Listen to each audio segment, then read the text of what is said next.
Happy Halloween, everyone. Mah-Dry-Bread here. Pokemon Fire Red with only one Baltoy was a hard solo run. Let's follow that up with a fun run. Today's the day that we figure out, would I be able to beat Pokemon Black with a team of only Ghost-type Pokemon? Alright, are you ready for a spooky Ghost challenge? The real fright is that we only get 4 Pokemon.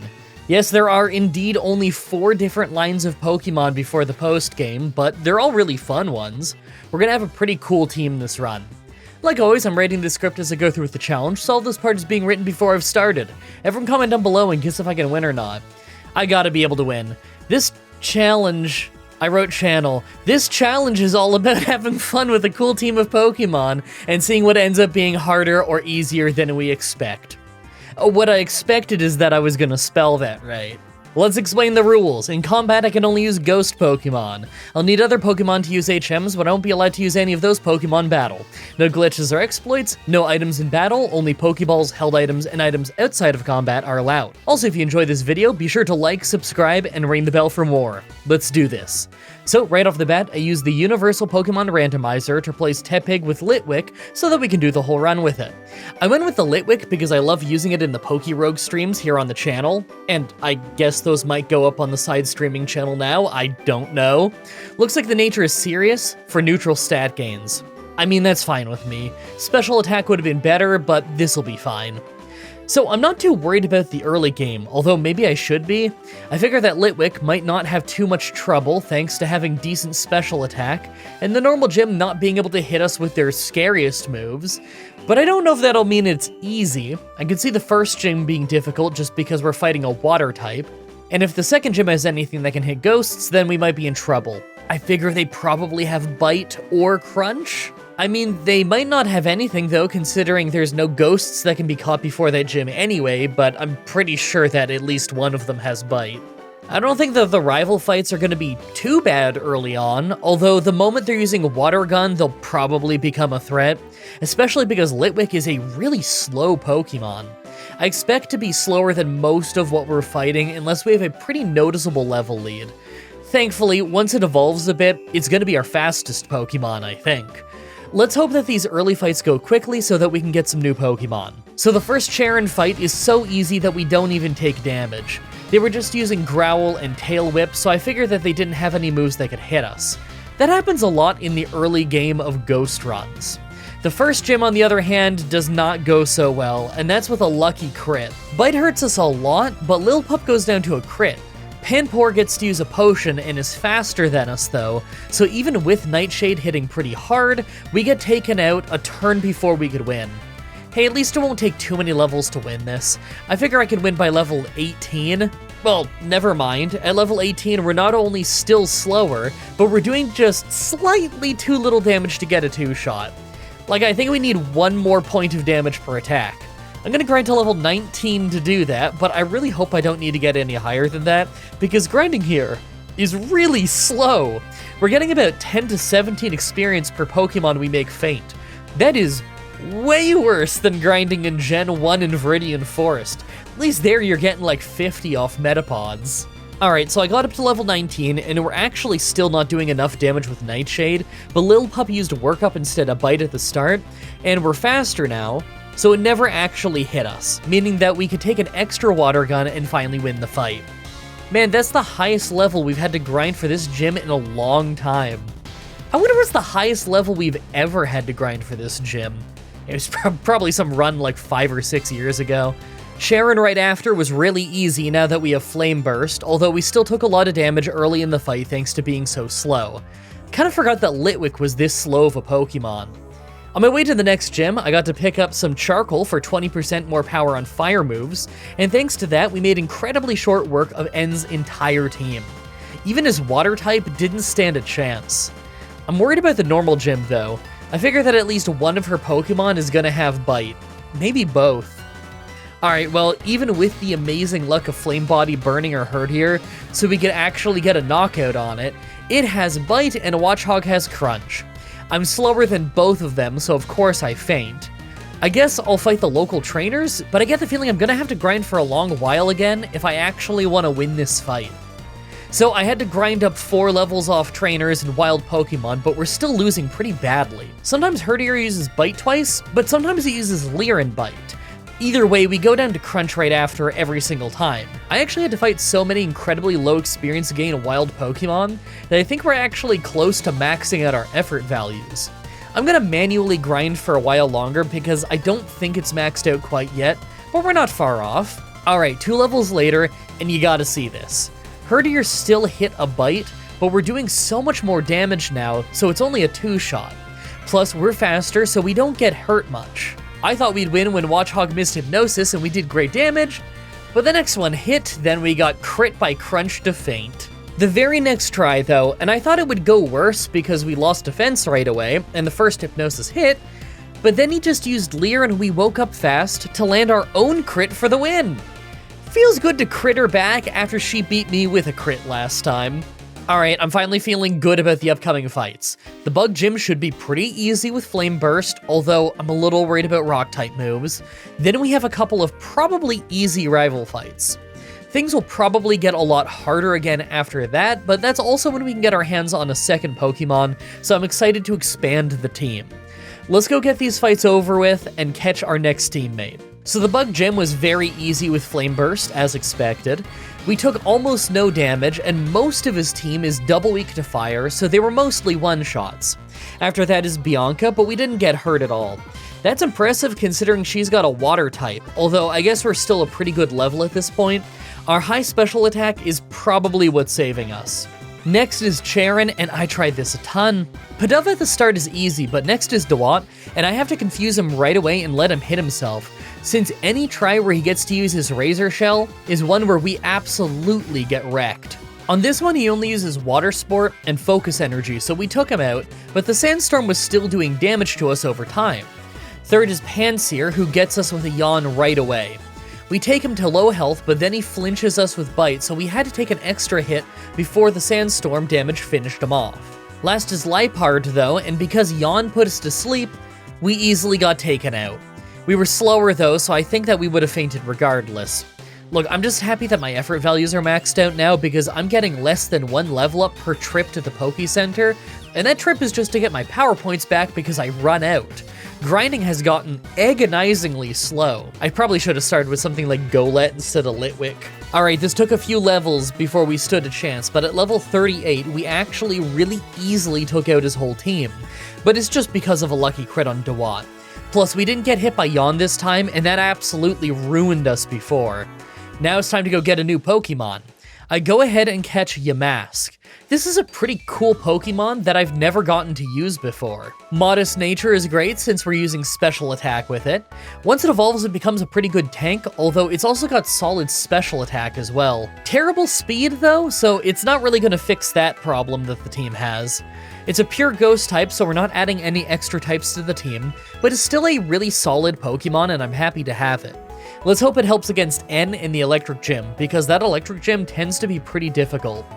N ended up being really easy on the way to the Electric Gym, although we did lose almost half of our health to Sigilyph. Still, normally that Sigilyph gives me much bigger problems than just a few somewhat weak moves. I think that our low speed is going to be a real issue in this Electric Gym though. Sorry, I probably sound so stuffy right now, I basically can't breathe through my nose. No, I'm not sick. No, I don't have allergies, I just have the worst nose ever. So the Electric Gym took a few tries thanks to getting crit a lot in weird damage ranges, but on this third try we ended up surviving with literally 1 health left to get the knockout. We do still have Yamask left over, so it's not like we would have lost if Litwick went down, but I'm not really convinced that the level 26 Yamask could have taken down the rest of our team on his own. He's not really all that great until he evolves. Next is Charon, and this actually took a few tries because Dewott just keeps hitting us so hard with Razor Shell, and Yamask isn't good enough to take him out on his own. What ended up working was burning him with Will-O-Wisp, but then having Yamask and Litwick both use Hex. That move gets stronger if the opponent has an Affliction, so the burn was helping us do a lot more damage while weakening his Razor Shell. Alright, so we still have quite a few major fights between us and finally getting a new Pokemon. The good thing is that both of our Pokemon are really close to evolving, so we're gonna get a much needed power boost. We have the Ground Gym, Bianca, and N. Now, N should be really easy since a lot of his upcoming team is weak to fire, and I think that evolving will make Bianca pretty easy to deal with as well. I'm not sure about the ground gym though. Litwick might have issues with the ground moves, so I might be relying more on Yamask. I'll try and get some more experience on my way there. After that is the Flying Gym and Sharon, then we can finally get not only a new Pokemon, but if I do some cave exploration, then I can get an early Dusk Stone and use that to fully evolve our Lampent. I'm not planning on getting any more of his level up moves since he'll be learning Shadow Ball by TM anyway, so I'm just gonna evolve him the moment I get the stone. So the ground gym had me worried, and I was probably right to worry since Excadrill at the end has Rock Slide, but it actually went alright. Yamask may still be frail, but he's got Curse now, so I was able to curse Excadrill while I was switching away from Lampent because of a speed debuff. Once I came back, I was faster and could take him out. I don't know if I needed the curse damage, but I figured that it was a good idea just in case. So after losing to Bianca twice in a row due to getting crit by Scald, yes, seriously, I had this run where it didn't happen, so we very easily won by spamming Flame Burst. That was weird. Pokemon moments. N ended up being easy as well, although we took a lot of damage from a Smackdown near the start. Most of his team is weak to fire though, so it's pretty easy. The Flying Gym was easy as it always is. Now that Yamask has evolved into Cofagrigus and I leveled it up a bit with a Lucky Egg while traveling, it does an awesome job of fighting anything that's not normal type. I think it's actually doing better than Lampent at this point. Hey, only one more trainer until we finally get a new Pokemon. Alright, this Charon fight was crazy. So it's pouring rain the whole fight, right? That makes Flame Burst weaker, but we still need Lampent to be the one to take out Unfezant. Cofagrigus just doesn't have any moves that hit normal types. We slowly take it out, but we lose half of our health in the process. Out to Cofagrigus, and we do great damage to Dewott, but lose a ton of health thanks to his water moves being powered up.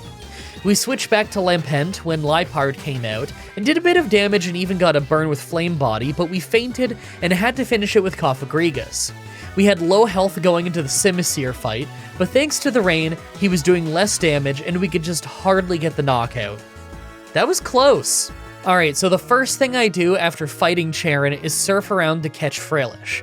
I actually never used this Pokemon before, but I know I hate fighting it, so it's probably pretty good.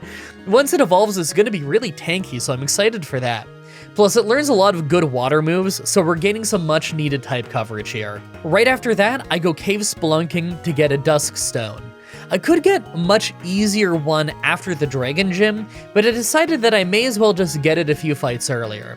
You need Surf, Strength, and Flash to get this deep in the Mistralton Cave. I don't think I've actually ever been this deep in the cave. I think I've only gone here for some TMs. The early Dusk Stone means we can fully evolve Lampent though, so I go ahead and do that right away. Would you look at how fast we are now? It's our second highest stat at this point. No more worrying about going second in every fight. Now let's take out the Ice Gym and get our last Pokemon. Okay, of course the Ice Gym was a sweep now that we have our new Chandelure. This is an easy fight in general. The fact that we have a fantastic fire type just makes it even faster. With that done, we can snatch one of my favorite Gen 5 Pokemon, Golett. Not only is it a cool type combo of Ghost and Ground, but it learns a ton of cool moves. Like once it's evolved, it can learn Fly. Most trainers ride a bird. We're gonna be riding a giant Ghost Golem. I actually caught two of them, and I'm happy that I did because the second one is Adamant. That's more attack and less special attack. That's gotta be the best possible nature form considering it's a high attack and low special attack Pokemon. Now let's get to the last few fights before the Elite Four. On our way there, I took the Plume Fossil. I knew that if I didn't say what I took, you'd all ask. Actually, now that I think about it, everyone asks anyway. Comments are good for the YouTube algorithm. So after having a short grind to help catch our lower level team members back up, we had a pretty easy time with Bianca.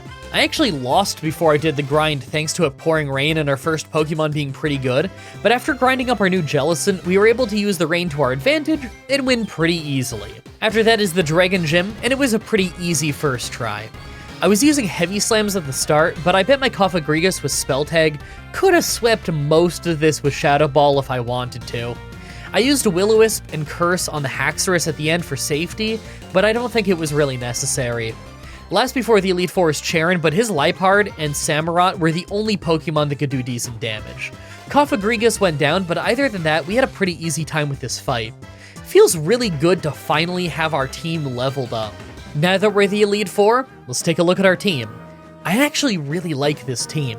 Having only 4 Pokemon means that it's pretty easy to keep them all leveled up.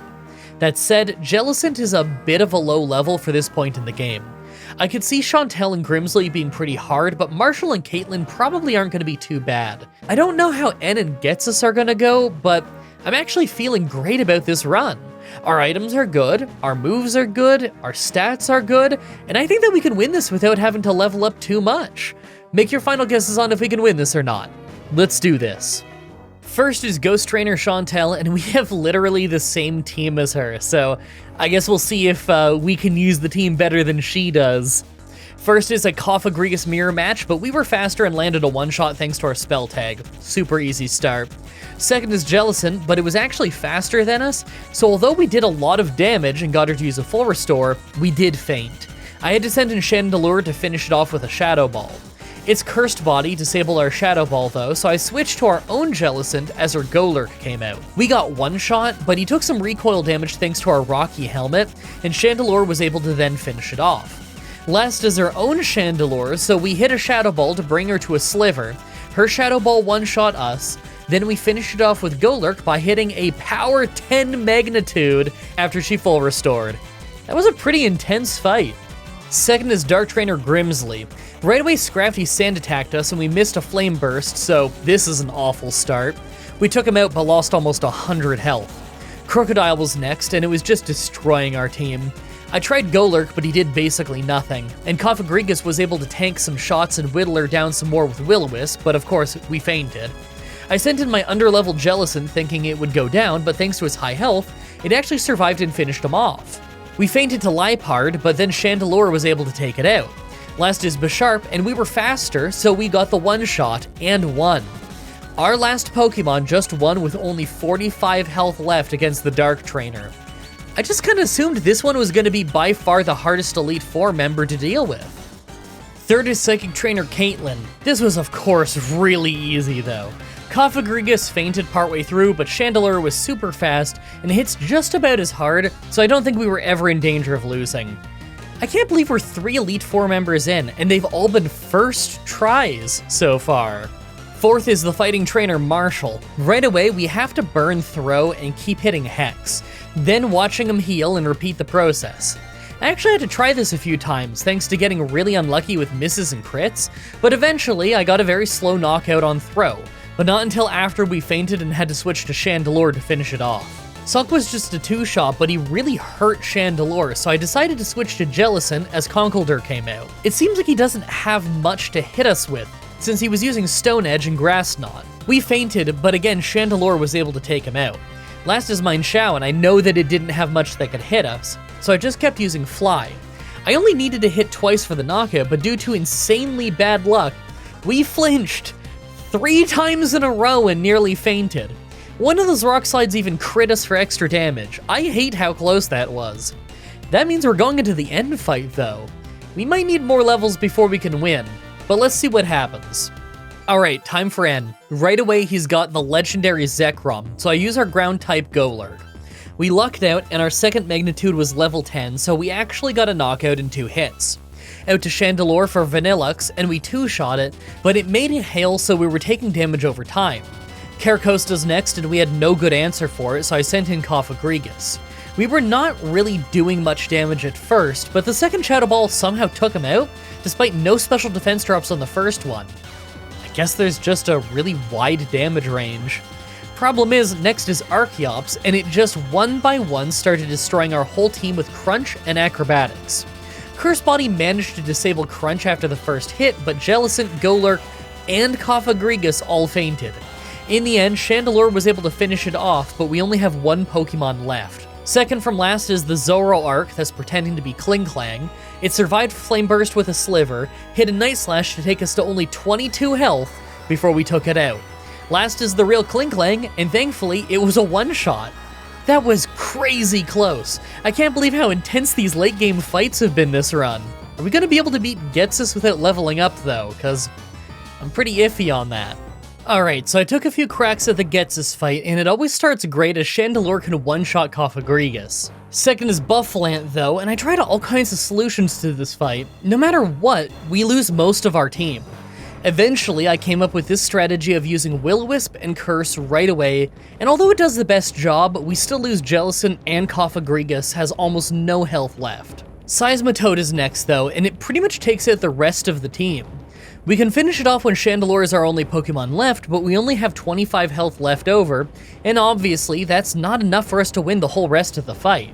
We can one-shot Bisharp, but then Hydreigon takes us out. I think it's time we finally catch up the lowest level members of the team back up to be closer to that of Ghetsis' team. I'm shocked that we even got this far with some of our team at such a low level. So I caught up with the lowest members of the team. Now Buffland is sometimes a two-shot with Earthquake, but usually not. This time he was though, so that was by far our best start. Seismitoad is still a big problem though, and takes out Cofagrigus before I sent in Jellicent. Seems like he doesn't have much that can hurt Jellicent though, since his Earthquake ended up getting disabled by Cursed Body. We took a lot of damage between that and Muddy Water, but we did eventually get the knockout. Electros is next, and I know we can't Earthquake it due to it having Levitate, so I had Chandelure two-shot it with Flame Burst.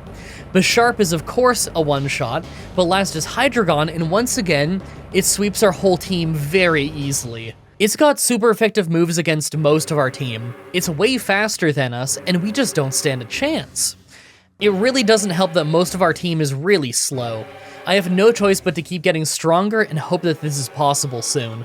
So I got the team up to level 58, and although we can really easily get to the end of the fight, we still just get outsped and taken out easily. This is crazy. Okay, maybe by the early level 60s we can do this. Alright, here we are at level 62 after 10 or 15 minutes of tries. Bufflant doesn't typically hit Golurk that hard, and we can usually get a two-shot. Then for Seismitoad, I sent in Jellicent since he can't hurt us that much. What happens here depends a lot on if a move gets disabled by Cursed Body. On this try, we didn't disable Earthquake, but he used a Rain Dance on the second turn for no reason, powering us up so we took him out. That was such an amazingly bad choice. Out to Cofagrigus for Electros, and his acrobatics weren't hurting us that much, so I used Shadow Ball. We ended up critting for a one-shot. For Bisharp, I obviously sent in Chandelure and hit Flame Burst, but it didn't get the one-shot, so we nearly fainted. He healed up and we hit him twice for the knockout as the rain stopped. It must have been the rain that saved him. Last is Hydreigon, so right away I sent Cofagrigus back in to use Curse. We fainted, but we got the Curse to land, so I knew that all we had to do was stall, and eventually I could win. I had Golurk start using Fly to waste extra turns, and it immediately worked great. We landed Fly right when his health got into the full restore range, so he fainted instead of healing.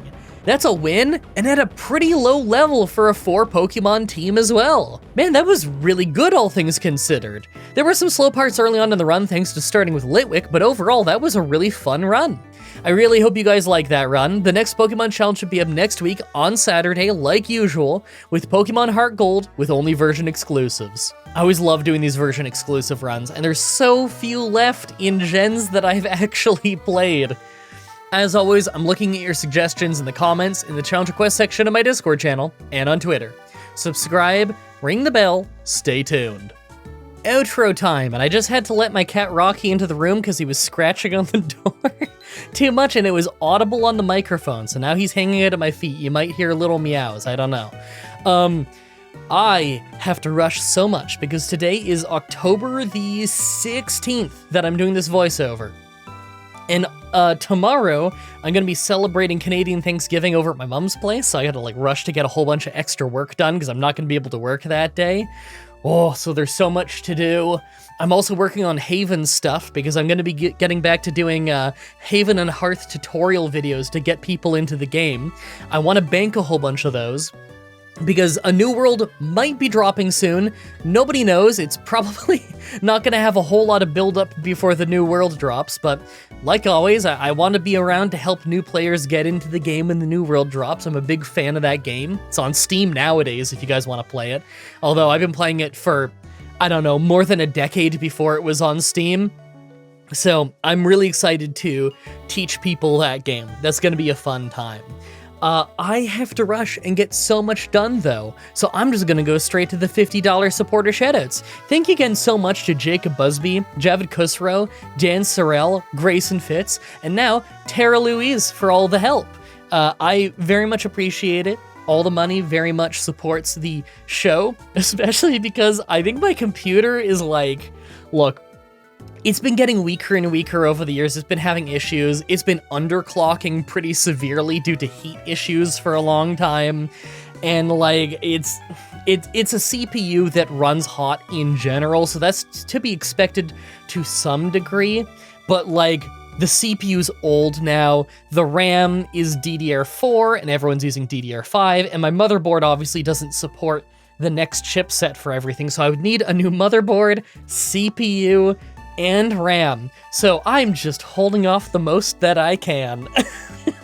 I am delaying that huge purchase as long as I possibly can, and just trying to keep doing the show. Oh, that reminds me. People are asking, I've been asked this a few times, in the credits, they're saying, like, why don't you make the text, like, yellow or gold and have, like, a little background pop thing to it, like I would do in other videos, you know? Because it looks nicer and it's easier to read. You remember, like, a few weeks ago in the outro, where I talked about, like, just how much of a struggle it is just to render the credits. That just putting the credits into Premiere, my editing software, is enough to borderline crash the whole program. It slows to an absolute crawl. And that the way that I fixed that, it still ran badly, but I fixed it enough that it would function at least, is by pasting the credits into Notepad and then copying that and pasting it into Premiere, because that strips out all of the weird background metadata stuff that you would get off, like, copying it from a spreadsheet, which is what I was doing before. That helped a lot. But if I add anything, if I add a shadow to the back of it, if I add a different color or like a gradient like I do with my text, it's gonna be, I mean, there's just no way my computer could handle it. I don't even have like a weak computer, it's just, it's old, and some of the parts aren't working so great anymore and really need replacing. So like, look, if I wanted to do something as simple as put shadows along the edges of the text so that it pops a little bit better, I legit don't think it would render. I don't think my computer can handle that right now. So what I did instead is I just took like a half transparency picture of a black square and I put that behind the credits to make it pop a little better and a little bit more legible. I wish I could pretty up the credits more, but legit, until I upgrade the computer, I don't think that can happen. And at the end of the day, do any of us care? Do any of us really care if the credits look a little bit bland and not the prettiest? Not really. I think the most important thing is that I'm giving everybody credit, and that's really cool, rather than how much I can gussy up how the text looks. You know what I mean? I don't think anyone is losing sleep thinking, man, I really like MDB's challenge videos, but I wish he used more colorful font. I think we'll survive. I don't think it's worth upgrading the computer just to make the credits look a little nicer. I think that's probably not worth it.